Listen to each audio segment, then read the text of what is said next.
Hi hello ಹೇಗಿದ್ದೀರಾ? I hope ಎಲ್ಲರೂ ಚೆನ್ನಾಗಿದ್ದೀರಾ. ಸ್ನೇಹಿತರೆ ನಮಸ್ತೆ ಎಲ್ರಿಗೂ. ನಮ್ಮ ಕನ್ನಡ ಯೂಟ್ಯೂಬ್ ಚಾನಲ್ಗೆ ನಿಮ್ಮೆಲ್ಲರಿಗೂ ಕೂಡ ಸ್ವಾಗತವನ್ನು ಕೋರ್ತಾ ಬನ್ನಿ. ಹೊಸ ಅಧಿಸೂಚನೆಯ ಮಾಹಿತಿಯ ಬಗ್ಗೆ ನಾನು ನಿಮ್ಮ ಮುಂದೆ ಬಂದಿದ್ದೀನಿ. ಅದು ಯಾವ ಅಧಿಸೂಚನೆ, ಯಾವ ಕೆಲಸ, ಬನ್ನಿ ನೋಡ್ಕೊಂಬರೋಣ. ಸ್ನೇಹಿತರೆ, Bharat earth movers limited BEML 50 officers ಹುದ್ದೆಗಳಿಗೆ ಈ ಒಂದು 2026ನೇ ಸಾಲಿಗೆ ಜಾಬ್ ಕಾಲ್ಫರ್ ಮಾಡಿದ್ದಾರೆ. ಇಂಟ್ರೆಸ್ಟ್ ಇರ್ತಕ್ಕಂಥ ಕ್ಯಾಂಡಿಡೇಟ್ಗಳು ಜನವರಿ 7, 2026 ಒಳಗೆ ಅರ್ಜಿಯನ್ನು ಸಲ್ಲಿಸಬೇಕಾಗತ್ತೆ. ಇಂಪಾರ್ಟೆಂಟಾಗಿ ಮೈಸೂರು, ಬೆಂಗಳೂರು, ಬಿಸ್ಲಾಪುರ, ಡೆಲ್ಲಿ ಮತ್ತು ಪಾಲಕ್ಕಾಡ್ನಲ್ಲಿ ಈ ಒಂದು ಜಾಬು ಲೊಕೇಟ್ ಆಗಿರುತ್ತೆ. Manager, assistant, senior manager, officer engineering, assistant engineer, diploma trainee and office ಅಸಿಸ್ಟೆಂಟಾಗಿ ಟೋಟಲ್ಲು ನಿಮಗೆ 50 ಪೋಸ್ಟ್ಗಳು ಕಾಲ್ಫರ್ ಆಗಿದೆ. ಈ ಒಂದು ಅಪ್ಲಿಕೇಶನನ್ನು ಸದುಪಯೋಗಪಡಿಸಿಕೊಂಡು ಇಂಟ್ರೆಸ್ಟು ಎಲಿಜಿಬಲ್ ಇರ್ತಕ್ಕಂಥ ಕ್ಯಾಂಡಿಡೇಟ್ಗಳು ಜನವರಿ 7, 2026 ಒಳಗಾಗಿ ಅಪ್ಲಿಕೇಶನನ್ನು ಹಾಕ್ಬೋದು. ಸ್ನೇಹಿತರೆ ಬನ್ನಿ, ಜಾಬ್ ಎಲ್ಲಿ ಲೊಕೇಟ್ ಆಗಿರುತ್ತೆ ಅಂತ ನೋಡೋದಾದರೆ, ಜಾಬ್ ಲೊಕೇಶನ್ ಬಂದು ಮೈಸೂರು ಕರ್ನಾಟಕದಲ್ಲಿ, ಬೆಂಗಳೂರು ಕರ್ನಾಟಕ, ಬಿಸ್ಲಾಪುರ ಛತ್ತೀಸ್ಗಢ, ಡೆಲ್ಲಿ ನ್ಯೂ ಡೆಲ್ಲಿ, ಪಾಲಕ್ಕಾಡು ಕೇರಳ, ಈ ಒಂದು ಸ್ಟೇಟ್ಗಳಲ್ಲಿ ಜಾಬು ಲೊಕೇಟ್ ಆಗಿರುತ್ತೆ. ಪೋಸ್ಟ್ ನೇಮ್ ಬಂದು deputy general manager post, office assistant ಮತ್ತು ಇತರೆ ಪೋಸ್ಟ್ಗಳಿಗೆ ಟೋಟಲ್ ಕಾಲ್ಫರ್ ಮಾಡಿದ್ದಾರೆ. ಸ್ಯಾಲ್ರಿ ನೋಡೋದಾದರೆ ಒಂದು ರ್ಯಾಂಡಮ್ ಆಗಿ 16,900ರಿಂದ 2,40,000ವರೆಗೂ ಸ್ಯಾಲ್ರಿಯನ್ನು ಕೊಡ್ತಾರೆ. ಈ ಒಂದು ಹುದ್ದೆಗಳ ಸಂಪೂರ್ಣ ಮಾಹಿತಿಯನ್ನು ಈ ಒಂದು ವಿಡಿಯೋದಲ್ಲಿ ಸಂಪೂರ್ಣವಾಗಿ ತಿಳಿಸ್ತಿದ್ದೀನಿ. ಪ್ರತಿಯೊಂದು ಮಾಹಿತಿ ಕೂಡ ನಿಮಗೆ ಸಿಗುತ್ತೆ. ವಿಡಿಯೋನ ಕೊನೆವರೆಗೂ ನೋಡಿ ಮತ್ತು ಸಬ್ಸ್ಕ್ರೈಬ್ ಮಾಡ್ಕೊಂಡು ನೋಡಿ. ಸ್ನೇಹಿತರೆ ಬನ್ನಿ, ಪೂರ್ಣ ವಿಚಾರವನ್ನು ಈ ವಿಡಿಯೋದಲ್ಲಿ ತಿಳ್ಕೊಳ್ಳೋಣ. ಮೊದಲನೇದಾಗಿ ನಾವು ಈ ವೇಕೆನ್ಸಿ ಡೀಟೇಲ್ಸನ್ನು ತಿಳ್ಕೊಂಬೋಣ. ಅಂದರೆ ಪೋಸ್ಟ್ ನೇಮ್ಗೆ ಎಷ್ಟೆಷ್ಟು ಪೋಸ್ಟು ಕಾಲ್ಫರ್ ಆಗಿದೆ ಅಂತೇಳಿ. ಡೆಪ್ಯೂಟಿ ಜನರಲ್ ಮ್ಯಾನೇಜರ್ಗೆ 13 ಪೋಸ್ಟ್ ಕಾಲ್ಫರ್ ಆಗಿದೆ. Assistant general manager 15 post call for ಆಗಿದೆ. ಸೀನಿಯರ್ ಮ್ಯಾನೇಜರ್ಗೆ 5 ಪೋಸ್ಟ್ ಕಾಲ್ಫರ್ ಆಗಿದೆ. ಮ್ಯಾನೇಜರ್ ಪೋಸ್ಟು 5 ಇದೆ. ಆಫೀಸ್ ಇಂಜಿನಿಯರು 3 ಪೋಸ್ಟ್ ಇದೆ. ಅಸಿಸ್ಟೆಂಟ್ ಇಂಜಿನಿಯರ್ ಸಿವಿಲ್ ವಿಭಾಗದಲ್ಲಿ 1 ಪೋಸ್ಟ್ ಇದೆ. ಡಿಪ್ಲೊಮಾ ಟ್ರೈನಿ ಸಿವಿಲ್ಲು ಮೆಕ್ಯಾನಿಕಲ್ 2 ವಿಭಾಗದಲ್ಲೂ ಸೇರಿ 6 ಪೋಸ್ಟ್ ಇದೆ. ಆಫೀಸ್ ಅಸಿಸ್ಟೆಂಟು 2 ಪೋಸ್ಟ್ ಇದೆ. ಟೋಟಲ್ ಆಗಿ 50 ಪೋಸ್ಟ್ ಇರುತ್ತೆ. ಸ್ನೇಹಿತರೆ ನೆಕ್ಸ್ಟು ಎಲಿಜಿಬಿಲಿಟಿ ನೋಡೋಣ. ಯಾವ್ಯಾವ ಪೋಸ್ಟ್ಗೆ ಏನೇನು ಕ್ವಾಲಿಫಿಕೇಷನ್ ಆಗಿರಬೇಕು ಅಂತ. ಡೆಪ್ಯೂಟಿ ಜನರಲ್ ಮ್ಯಾನೇಜರ್ ಪೋಸ್ಟಿಗೆ CA ICWA degree BE BTech post ಗ್ರ್ಯಾಜುಯೇಷನ್ನು ಡಿಗ್ರಿ ಡಿಪ್ಲೊಮಾ MBA ಅಂತ ಕೇಳಿದ್ದಾರೆ. ಸ್ನೇಹಿತರೆ ನೆಕ್ಸ್ಟ್ ಅಸಿಸ್ಟೆಂಟ್ ಜನರಲ್ ಮ್ಯಾನೇಜರ್ ಪೋಸ್ಟ್ಗೆ CA ICWA degree BE BTech post graduation degree diploma MBA ಕೇಳಿದ್ದಾರೆ. ಹಾಗೆ ಸೀನಿಯರ್ ಮ್ಯಾನೇಜರ್ಗೆ degree BE BTech masters degree ಕೇಳಿದ್ದಾರೆ. ಮ್ಯಾನೇಜರ್ ಪೋಸ್ಟ್ಗೆ ಡಿಗ್ರಿ BE BTech ಗ್ರ್ಯಾಜುಯೇಷನ್ನು MA MSW MBA ಪೋಸ್ಟ್ ಗ್ರ್ಯಾಜುಯೇಷನ್ನು ಡಿಗ್ರಿ ಡಿಪ್ಲೊಮಾ ಕೇಳಿದ್ದಾರೆ. ಹಾಗೆ ಆಫೀಸರ್ ಇಂಜಿನಿಯರ್ಗೆ CA CMA degree BA BTech MBA MSW MA post ಗ್ರ್ಯಾಜುಯೇಷನ್ನು ಡಿಗ್ರಿ ಡಿಪ್ಲೊಮಾ ಕೇಳಿದ್ದಾರೆ. ಹಾಗೆ ಅಸಿಸ್ಟೆಂಟ್ ಇಂಜಿನಿಯರ್ ಸಿವಿಲ್ ವಿಭಾಗದಲ್ಲಿ ಡಿಗ್ರಿ BE BTech ಕೇಳಿದ್ದಾರೆ. ಡಿಪ್ಲೊಮಾ ಟ್ರೈನಿಗೆ ಸಿವಿಲ್ ಆ್ಯಂಡ್ ಮೆಕ್ಯಾನಿಕಲ್ ವಿಭಾಗದಲ್ಲಿ ಡಿಪ್ಲೊಮಾ ಕೇಳಿದ್ದಾರೆ. ಆಫೀಸ್ ಅಸಿಸ್ಟೆಂಟ್ಗೆ ಎನಿ ಡಿಗ್ರಿ ಗ್ರ್ಯಾಜುಯೇಷನ್ ಕೇಳಿದ್ದಾರೆ. ನೆಕ್ಸ್ಟು ಏಜ್ ಲಿಮಿಟ್ ನೋಡೋಣ. ಈ ಪೋಸ್ಟಿಗೆ ಅಪ್ಲಿಕೇಶನ್ ಹಾಕಲಿಕ್ಕೆ ಏಜ್ ಲಿಮಿಟ್ ಏನೇನಿದೆ ಅಂತ. ಡೆಪ್ಯೂಟಿ ಜನರಲ್ ಮ್ಯಾನೇಜರ್ಗೆ ಮ್ಯಾಕ್ಸಿಮಮ್ಮು 48 ಇಯರ್ಸ್ ಕೇಳಿದ್ದಾರೆ. ಅಸಿಸ್ಟೆಂಟ್ ಜನರಲ್ ಮ್ಯಾನೇಜರ್ಗೆ 45 ಇಯರ್ಸ್ ಕೇಳಿದ್ದಾರೆ. ಸೀನಿಯರ್ ಮ್ಯಾನೇಜರ್ಗೆ ಮ್ಯಾಕ್ಸಿಮಮ್ ಇಯರ್ಸು 42 ಇದೆ. ಮ್ಯಾನೇಜರ್ಗೆ ಮ್ಯಾಕ್ಸಿಮಮ್ಮು 37 ಇದೆ. ಆಫೀಸರ್ ಇಂಜಿನಿಯರಿಂಗ್ಗೆ ಮ್ಯಾಕ್ಸಿಮಮ್ 32 ಇಯರ್ಸ್ ಕೇಳಿದ್ದಾರೆ. ಅಸಿಸ್ಟೆಂಟ್ ಇಂಜಿನಿಯರ್ ಸಿವಿಲ್ ವಿಭಾಗದಲ್ಲಿ ಮ್ಯಾಕ್ಸಿಮಮ್ ಇಯರ್ಸು 32 ಇಯರ್ಸ್ ಕೇಳಿದ್ದಾರೆ. ಡಿಪ್ಲೊಮಾ ಟ್ರೈನಿನಲ್ಲಿ ಮ್ಯಾಕ್ಸಿಮಮ್ಮು 32 ಇಯರ್ಸ್ ಕೇಳಿದ್ದಾರೆ. ಆಫೀಸ್ ಅಸಿಸ್ಟೆಂಟು ಮ್ಯಾಕ್ಸಿಮಮ್ 32 ಇಯರ್ಸ್ ಕೇಳಿದ್ದಾರೆ. ಇದರಲ್ಲಿ SC STಗೆ 2 ಇಯರ್ಸು ರಿಲ್ಯಾಕ್ಸೇಷನ್ ಸಿಗುತ್ತೆ. Next PWD SC ST PWD ಅಂದರೆ ಫಿಸಿಕಲ್ ಹ್ಯಾಂಡಿಕ್ಯಾಪ್ಟ್ ಇವ್ರಿಗೂ ಕೂಡ ಇದು ಅನ್ವಯಿಸುತ್ತೆ. ನೆಕ್ಸ್ಟು ಸ್ಯಾಲ್ರಿ ಡೀಟೇಲ್ಸು ನಾನು ಆವಾಗಲೇ ರ್ಯಾಂಡಮಾಗಿ ಹೇಳಿದ್ದೆ. ಇವಾಗ ಸ್ವಲ್ಪ ಇನ್ ಡೆಪ್ತಾಗಿ ನೋಡೋಣ. ಡೆಪ್ಯೂಟಿ ಜನರಲ್ ಮ್ಯಾನೇಜರ್ಗೆ 90,000ದಿಂದ 240ವರೆಗೂ, ಅಂದರೆ 2,40,000 ಅಂತೇಳಿ ಈ ಒಂದು ನೋಟಿಫಿಕೇಷನ್ ಕೊಟ್ಟಿದ್ದಾರೆ. ನಿಮಗೆ ಅಧಿಕೃತವಾಗಿ ಇದೆಲ್ಲ ಇನ್ ಡೆಪ್ತಾಗಿ ನೋಡಬೇಕಂದ್ರೆ ನೀವಿನ್ನೂ ಕೂಡ ನೀವು ನಮ್ಮ ಟೆಲಿಗ್ರಾಮ್ ಗ್ರೂಪ್ಗೆ ಜಾಯಿನ್ ಆದರೆ ಅಲ್ಲಿ ನಿಮಗೆ PDF ಕೊಟ್ಟಿರ್ತೀನಿ. ಆ PDFಲ್ಲಿ ಪ್ರತಿಯೊಂದು ಮಾಹಿತಿನೂ ಇರುತ್ತೆ. ನಿಮ್ಗೆ ಯಾವುದು ಎಲಿಜಿಬಲ್ ಇದೆ ನೋಡ್ಕೊಂಡು ಹಾಕ್ಬೋದು.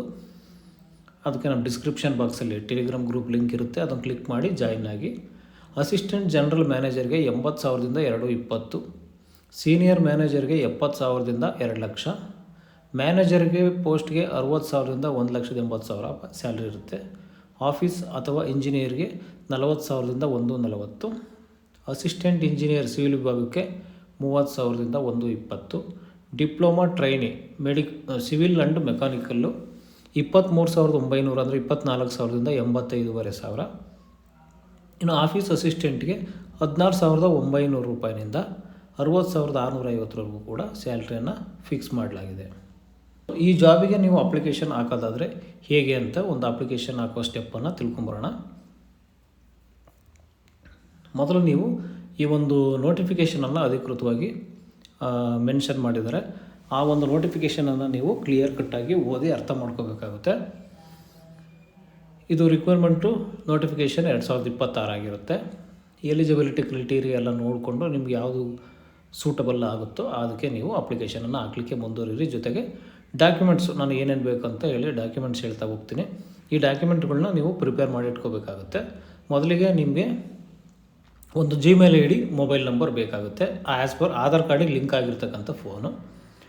ನೆಕ್ಸ್ಟು ಎಲ್ಲ ಡಾಕ್ಯುಮೆಂಟ್ನ ಸ್ಕ್ಯಾನ್ ಮಾಡಿ ರೆಡಿ ಇಟ್ಕೋಬೇಕು. ಯಾವ್ಯಾವ ಡಾಕ್ಯುಮೆಂಟ್ ಅಂದರೆ ID ಪ್ರೂಫ್ಗೆ ಆಧಾರ್ ಕಾರ್ಡ್ ಬೇಕಾಗುತ್ತೆ, ಏಜ್ ಪ್ರೂಫ್ಗೆ ನಿಮ್ಮ SSLC ಮಾರ್ಕ್ಸ್ ಕಾರ್ಡು ಅಥವಾ ಬರ್ತ್ ಸರ್ಟಿಫಿಕೇಟ್ ಬೇಕಾಗುತ್ತೆ. ಇನ್ನು ಅಡ್ರೆಸ್ ಪ್ರೂಫ್ಗೆ ನಿಮ್ಮದು ರೇಷನ್ ಕಾರ್ಡ್ ಬೇಕಾಗುತ್ತೆ. ನೆಕ್ಸ್ಟ್ ಎಜುಕೇಷನಲ್ ಡೀಟೇಲ್ಸ್ ಅಂದರೆ ನೀವು ಏನು ಓದಿದ್ರೆ ಅದು ಅಪ್ ಟು SSLCಯಿಂದ PUCಯಿಂದ ಡಿಗ್ರಿ ಡಿಪ್ಲೊಮಾವರೆಗೂ ಎಲ್ಲ ಮಾರ್ಕ್ಸ್ ಕಾರ್ಡು ಕೂಡ ರೆಡಿ ಇಟ್ಕೋಬೇಕಾಗುತ್ತೆ. ನೆಕ್ಸ್ಟ್ ಪ್ರೊಫೆಷನಲ್ ಕ್ವಾಲಿಫಿಕೇಷನ್ಸ್ ಅಂದರೆ CA, ICWA, CMA ಈ ಥರದ ಪ್ರೊಫೆಷನಲ್ ಕೋರ್ಸ್ಗಳಿಗೂ ಕೂಡ ನಿಮ್ಮ ಒಂದು ಅಧಿಕೃತವಾಗಿ ಸರ್ಕಾರದಿಂದ ಬಂದಿರತಕ್ಕಂಥ ಮಾರ್ಕ್ಸ್ ಕಾರ್ಡ್ಗಳು ಒರಿಜಿನಲನ್ನು ಸ್ಕ್ಯಾನ್ ಮಾಡಿ ಹಾಕಬೇಕಾಗುತ್ತೆ.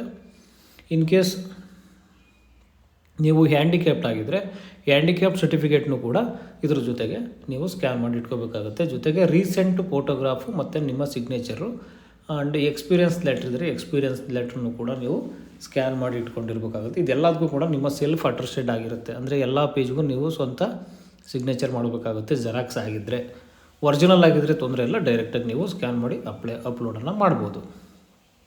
ಹೀಗೆ ಡಾಕ್ಯುಮೆಂಟ್ ಎಲ್ಲ ಸ್ಕ್ಯಾನ್ ಮಾಡಿದ ತಕ್ಷಣ ನೀವು ಈ ಒಂದು ಆನ್ಲೈನ್ ಅರ್ಜಿ ಓಪನ್ ಮಾಡಿ ಮೊದಲು ನೀವು ರಿಜಿಸ್ಟ್ರೇಷನ್ ಮಾಡ್ಕೋಬೇಕಾಗುತ್ತೆ. ಅದು ನಾನು ನೆಕ್ಸ್ಟ್ ಹೇಳ್ತೀನಿ ನಾನು ನೆಕ್ಸ್ಟ್ ಯಾವ ರೀತಿ ಅಂತೇಳಿ. ನೀವು ಈ ಪೋರ್ಟಲಾಗಿ ರಿಜಿಸ್ಟ್ರ್ ಮಾಡಿಕೊಂಡು ಎಲ್ಲ ಡಾಕ್ಯುಮೆಂಟನ್ನು ಫುಲ್ಫಿಲ್ ಮಾಡಿ ನಂತರ ಡಾಕ್ಯುಮೆಂಟನ್ನು ಅಪ್ಲೋಡ್ ಮಾಡಿ ನಂತರ ಫೀಸನ್ನು ಪೇ ಮಾಡಿ ಆಮೇಲೆ ಎಲ್ಲ ನಿಮ್ಮ ಅರ್ಜಿ ಆಗಿರ್ತಕ್ಕಂಥ ಎಲ್ಲ ಡಾಕ್ಯುಮೆಂಟ್ನು ಒಂದು ಸಲ ನೀಟಾಗಿ ನೋಡಿಕೊಂಡು ಓದಿಕೊಂಡು ಎಲ್ಲ ಕರೆಕ್ಟಿಗಿದ್ದರೆ ನೀವು ಡೈರೆಕ್ಟ್ ಆಮೇಲೆ ಫೈನಲ್ ಅಪ್ಲೈ ಮಾಡ್ಬೋದು. ಇನ್ ಕೇಸ್ ನೀವು ರಾಂಗ್ ಏನಾದರೂ ಆಗಿದ್ದರೆ ಮತ್ತೆ ನಿಮಗೆ ಎಡಿಟ್ ಮಾಡಲಿಕ್ಕೆ ಅವಕಾಶ ಇರೋದಿಲ್ಲ. ಹಾಗಾಗಿ ನೀವು ನೀಟಾಗಿ ಅಪ್ಲಿಕೇಶನನ್ನು ನೋಡಿಕೊಂಡು ಕ್ಲಿಯರ್ ಕಟ್ಟಾಗಿ ಒಂದೇ ಸಲ ಸಬ್ಮಿಟ್ ಮಾಡಿ. ಇನ್ನು ಫೀಸ್ ನೋಡೋಣ. ಫೀಸು ಜನರಲ್ನವ್ರಿಗೆ ಲೇಡಿ ಆಗಿರ್ಬೋದು, ಜೆಂಟ್ಸ್ ಆಗಿರ್ಬೋದು 500 ಇದೆ. ಇನ್ನು ಹ್ಯಾಂಡಿಕ್ಯಾಪ್ಟು SC STನವ್ರಿಗೆ ಫ್ರೀ ಇದೆ, ಯಾವುದೇ ರೀತಿ ಚಾರ್ಜಸ್ ಇಲ್ಲ. ಹಾಗಾಗಿ ಅಪ್ಲಿಕೇಶನ್ ನೋಡ್ಕೊಂಡು ಹಾಕಬೇಕಾದ್ರೆ ನಿಮಗೆ ಫೀಸು ಶೋ ಆಗುತ್ತೆ, ಅದು ನೋಡಿಕೊಂಡು ಪೇ ಮಾಡಿ. ಇದು ಕಂಪ್ಲೀಟ್ಲಿ ಆನ್ಲೈನ್ ಪ್ರೋಸೆಸ್ ಇರುತ್ತೆ, ಯಾವುದೇ ರೀತಿ ಆಫ್ಲೈನ್ ಆಗಿರೋದಿಲ್ಲ ಸ್ನೇಹಿತರೆ. ನೆಕ್ಸ್ಟು ನೀವು ಡೇಟ್ ನೋಡೋಣ, ಇಲ್ಲಿಂದ ಇಲ್ಲಿವರೆಗೆ ಅಂತೇಳಿ ನಾನು ಸ್ಟಾರ್ಟಿಂಗಲ್ಲಿ ಹೇಳಿದ್ದೀನಿ, ಆದರೆ ಇನ್ನೊಂದು ಸಲ ನೋಡೋಣ. ಸ್ಟಾರ್ಟಿಂಗ್ ಡೇಟ್ ಬಂದು ನಿಮಗೆ 20 ಡಿಸೆಂಬರ್ 2025 ಈಗಾಗಲೇ ಚಾಲ್ತಿಲಿದೆ. ಲಾಸ್ಟ್ ಡೇಟು ನಿಮಗೆ ಜನವರಿ 7ನೇ ತಾರೀಕುವರೆಗೂ ಕೂಡ ಲಾಸ್ಟ್ ಡೇಟ್ ಇರುತ್ತೆ. ಹಾಗಾಗಿ ನೀವು ಅಪ್ಲಿಕೇಶನನ್ನು ಈ ಡೇಟ್ ಒಳಗಡೆ ಹಾಕಬೇಕಾಗುತ್ತೆ. ಇದೇ ನಿಮಗೆ ಅಫಿಷಿಯಲ್ ನೋಟಿಫಿಕೇಷನ್ ಬೇಕು ಅಂತಾದರೆ BEML ರಿಕ್ರೂಟ್ಮೆಂಟ್ 2026 ಅಂತ ಹೇಳಿ ನೀವು ಗೂಗಲಲ್ಲಿ ಕೂಡ ಸರ್ಚ್ ಮಾಡ್ಬೋದು. ಇಲ್ಲ ಡಿಸ್ಕ್ರಿಪ್ಷನ್ ಬಾಕ್ಸಲ್ಲಿ ನಾನೊಂದು ಅಫಿಷಿಯಲ್ ಲಿಂಕ್ ಹಾಕಿರ್ತೀನಿ. BEMLINDA ಅಂದರೆ BEML India.in ಅಂತೇಳಿ ಇದ್ರ ಮೇಲೆ ಕ್ಲಿಕ್ ಮಾಡಿದ್ರೆ ನಿಮ್ಗೆ ಅಫಿಷಿಯಲಾಗಿ ಒಂದು ನೋಟಿಫಿಕೇಷನ್ನು ಸಿಗುತ್ತೆ, ನೀವು ಡೌನ್ಲೋಡ್ ಮಾಡ್ಕೊಂಡು ನೋಡ್ಕೋಬೋದು. ಅಥವಾ ನಮ್ಮ ಟೆಲಿಗ್ರಾಮ್ ಗ್ರೂಪಿಗೆ ಜಾಯಿನ್ ಆದರೆ ಅಪ್ಲಿಕೇಶನ್ ಹಾಕೋ ಡೈರೆಕ್ಟ್ ಲಿಂಕು ಮತ್ತು PDF ಎರಡನ್ನೂ ಕೊಟ್ಟಿರ್ತೀನಿ. ಏನು ಸಮಸ್ಯೆ ಆಗೋಲ್ಲ, ತಲೆ ಕೆಡಿಸ್ಕೊಳ್ಳೋ ಅವಶ್ಯಕತೆ ಇಲ್ಲ ಸ್ನೇಹಿತರೆ. ನೀವು ಅಪ್ಲಿಕೇಶನ್ ನಾನು ಕೊಟ್ಟಿರ್ತೀನಲ್ಲ ಲಿಂಕು, ಅದು ಕ್ಲಿಕ್ ಮಾಡಿದ ತಕ್ಷಣ ನಿಮಗೆ ಈ ರೀತಿ ಪೇಜ್ ಓಪನ್ ಆಗುತ್ತೆ.